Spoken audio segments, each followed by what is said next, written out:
My son, Eli, found it one day while walking a trail in between two schools. It was a small patch of green surrounded by tall pines and myrtles all around. I didn't remember seeing it any time previously during our walks, but the place looked rather old. There wasn't much to it, just some swings, a jungle gym, and a single slide.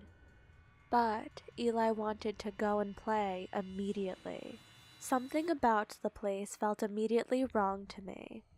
It was too quiet, too still.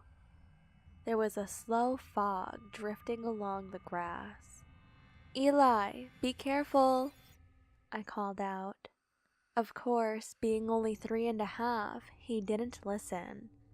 So I sat on the bench nearby and watched him play. I took out my phone to check Facebook and Twitter, telling him we could stay for maybe 15 minutes at the most. I needed to shoot a few messages to my mechanic and insurance company, so admittedly I was absorbed in business. As my eyes occasionally glanced up to make sure he wasn't getting hurt, I saw someone else standing there, just on the outskirts of the playground. He was a tall man wearing a perfectly ironed white shirt and pressed dark pants. He was just standing there, staring, watching us. "Eli, we need to get home," I called out. The man was making me uncomfortable. My son whined but listened to me as we continued down the trail. The man didn't stop watching us until we were out of sight. "Mom, I didn't want to go," Eli said as we made it back to the SUV. He climbed in through my side to get to the back seat. "We can come back another day, buddy," I told him. Truth be told, I didn't want to go back to that playground at all. Everything about it was giving me a very bad vibe.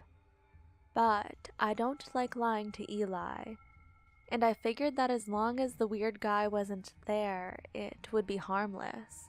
So the next weekend I walked him back there and let him enjoy it. He was smiling from ear to ear. I noticed also there were other children running about, so that put me at ease.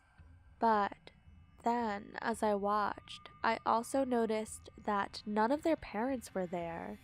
These are 5-year-olds or younger. How could any parent worth a grain of salt just let them wander out here? This trail isn't exactly well known. In fact, before we found the playground, I would say I almost never saw anyone. So where were these kids coming from? Their laughter was more intoxicating than the fog. I tried to approach one of the children to ask them their name, but they were too shy. In fact, they all seemed adverse to even talking to me altogether. I got that uneasy feeling in my gut again and called Eli to leave. This time he was even more upset. "I don't want to leave." I hadn't seen him this mad since he was sick and I had promised to let him play outside. Probably the last time I had failed to keep my word. "Buddy, we can't stay here forever. Come on," I insisted. But Eli wouldn't listen. He ran to the top of the slide and sat down defiantly. I hated to be mean, but I didn't want this habit to continue, so I snatched him down and scolded him. "Don't run away from me like that," I told him. Eli looked confused. I knew he still didn't understand why he had to always listen to me. It broke his heart when we left. The other kids just stopped and stared as we walked away, like they were sad to see him go too.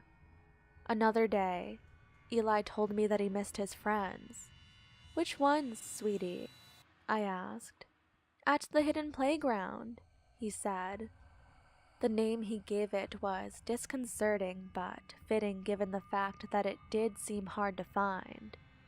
In fact, when Eli wasn't with me, I couldn't find it at all, even when I tried.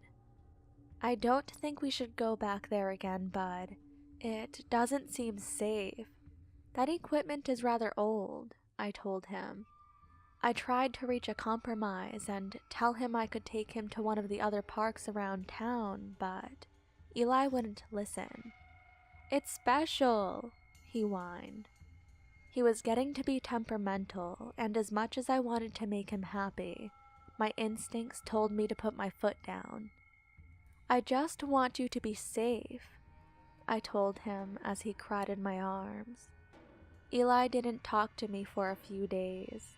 I guess he figured the silent treatment would change my mind, but I kept firm and didn't even go toward that trail again. Eli got sadder and sadder, refusing to even eat or sleep. All he seemed to care about was going back to that place. It made me worried. Was there something wrong with him? He was always in his room and rarely came out. Finally, I gave in and told him we could go back one last time. You should have seen his face light up, like a kid at Christmas. He was so happy as we made it toward the creepy swings, but my defenses immediately returned when I saw the tall stranger nearby. Why was he always here, watching these children play? "Eli, stay close where I can see you," I told my son. The man was approaching and offered to push him on the swing.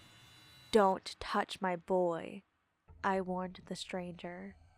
"Mom, I'm gonna be okay," Eli said in frustration. For 3 years old, he always acted like he was 30. "He is safe with me," the stranger agreed. "I'll call the cops," I said angrily. But the man paid me no mind. He helped my son into the swing and began to push. The smile on Eli's face was so big. I was a mix of emotions, trying to decide how best to handle the situation. "Look how happy he is here," the stranger said as he stepped away from Eli and then gestured to the other children nearby. They hadn't been there a moment before. "They all are," he added. The way he said it made a chill run up and down my spine. Their laughter kept echoing in the still air. "What is this place?" I asked. "I keep them safe until they are ready to move on," the stranger explained softly. He was looking at Eli and seeing him laugh. It sounded so perfect. "Move on?" I repeated. His words made sense, but they sounded hollow and distant. "When they are ready, they stay here," he added. I felt my mouth go dry. My son got off the swing and chased after some of the other kids. "Stay? He can't stay," I said desperately. My hands were shaky. I felt paralyzed.